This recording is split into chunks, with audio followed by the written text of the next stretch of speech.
by Lauren Michaels. Right. So. Which you lead me to, great segue you're already providing me with as we move into like the snubs and sort of surprises.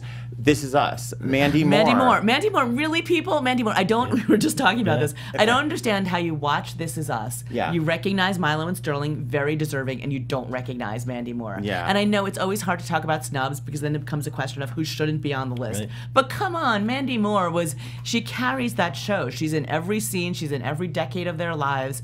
That to me was a shock. And they left her out last year too. And if you look at of the major program categories, drama series, comedy series, and you could even let's just take those two. Yeah. You've got that. This is the highest nomination you can give to a show, and yet look how many of them are missing at least one lead from an acting nomination. Game of Thrones, they didn't nominate Kit Harington or Amelia Clark. Which is also kind of again, if you watch the show, right. How do you not nominate This that? Is Us, Mandy. They didn't nominate Glow or Chrissy Metz. Glow, no Alison Brie. Unbreakable Kimmy Schmidt, no Ellie Kemper. So that's a little weird. Almost who's starring trend. in these shows? Three's a trend. Yeah, like, I mean, who's starring in these shows that are getting nominated? Right. And I think, look, it's interesting too because if you look at sort of how deep they went on other shows, like they went really deep on *Handmaid's Tale*. They went really deep on *The Crown*. Like they clearly, and Versace. Yes. I mean, they like nominated people that you were like, I didn't know the person was in the show. Right, So like, if they love the show, they love the show. So these these snubs are pretty surprising. Do you think that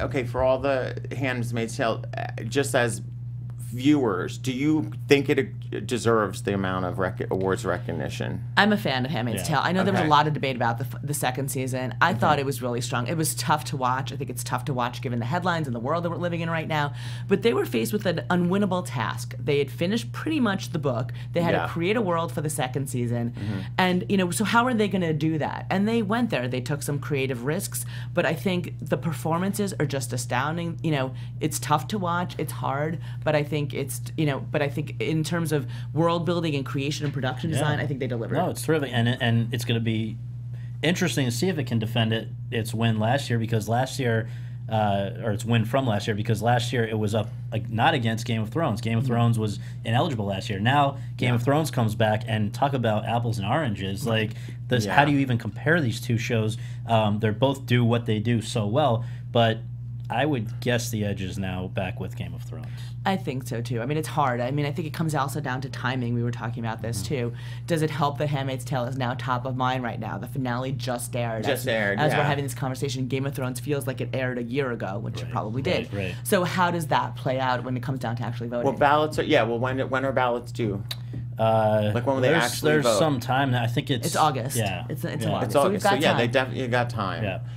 So just really quickly about Mandy Moore, do you think that's just because there's just more competition in the female category? Like what if you had to put your finger on it, Scott? Like what would you say? Why does she get snubbed? Well, if you look at the lead actress of a drama series, I mean, first of all, let's remember that the two snubs that we're talking about for lead actress in a drama series, Amelia Clark for Game of Thrones and Mandy Moore, both of them were competing last year, or excuse me, in past years, last year for Mandy, 2 years ago for Amelia, in the supporting acting category. Yeah. So maybe it was a miscalculation to put Kit Harington and Amelia, for instance, in this category, and Mandy. They sort of being the biggest fish in a smaller pond might have been better for them. But also, they're up against some pretty formidable competition. You were always going to have, of the 6 slots, you were always going to have Claire Foy, you were always going to have Elizabeth Moss, and you were always going to have Kerry Russell, and probably Evan Rachel Wood, based on how much they seem to like Westworld. And they love Westworld. Yeah. Talk about going deep. They went deep on Westworld. Am I going to get lynched for saying that I don't hate Westworld, but I feel like I need a map to understand Westworld? Right? I agree with you. I always say I have to read 7 blogs to understand what I just watched. It's like, okay, I just watched it, now let me go read, just like you said, to understand what just happened. But you know what, and we were talking about this earlier,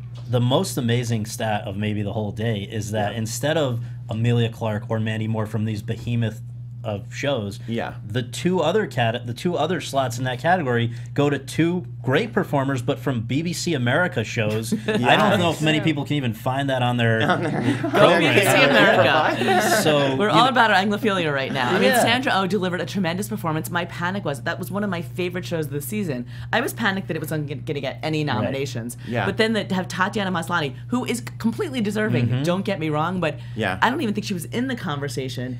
When did Orphan Black Black. Well, it's been a long rapid time run. because- It's yeah. been a while. Well, there was some chatter, like, because there's always, like, the Tatiana stans on Twitter that Yeah. really, like, pull for her. Yeah. And as a person who's not, like, running a daily news site currently every day, when I saw her name, I thought, like, wait a minute, did I sleep for, like, a whole week? Right. Like, why is she on? Like, I had to check myself. Now, the Sandra Oh thing, we do have to acknowledge that she's the first Asian American to get a nomination. Yeah. Are we almost still just sick of these, that we have to have those headlines? Yes, Because I know I am, and I know we need to, but it's like upsetting that we have to. Well, it took us a little while to just confirm that it was actually the case now, because, like, you know, anyway, it's an interesting. And then Darren Criss, it turns out, I didn't know this, is part Asian. Yes, he's Yes. Filipino. Yeah, yeah. So, like, And yeah. people had to, like, research that to Yeah. find out, but it was I'm like... tired of having the first conversation. I Yeah. need to, like, Yeah. but I will say this, and I think one of the headlines we should talk about at the nominations is it's really well representative diversity. Yes. You know, there was so many conversations about Oscar So White, which you can speak to,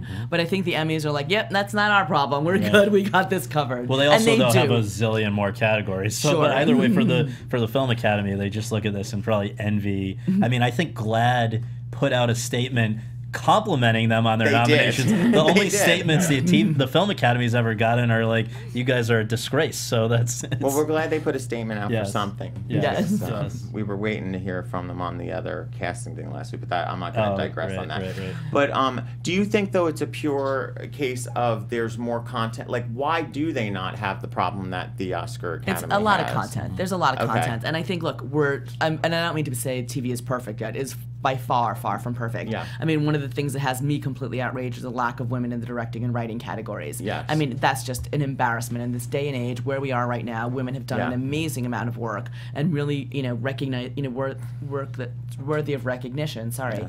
And it's like the fact that there's only one nominee each in the drama categories for writing and directing for women is shocking. Shocking. So yes, it has a lot to do about all the categories that are out there, but I think it's also about awareness. And 23,000 voters. You've got, it's much more inclusive just literally by having that many people who are in the entertainment industry be voters, and I think you Yeah. get that reflected a little bit more in certain categories. Okay, so there was something that stood out to me in the snub category. The late night host category was really fascinating to me. Yeah. And I that- have a theory, but I want to hear your guys' theory why you think, because it was Seth Meyers and Jimmy Fallon on NBC, who are airing the show again, that were snubbed. Why do you think? And also Bill Maher. And Bill And Maher. also Bill Maher. Why do you think?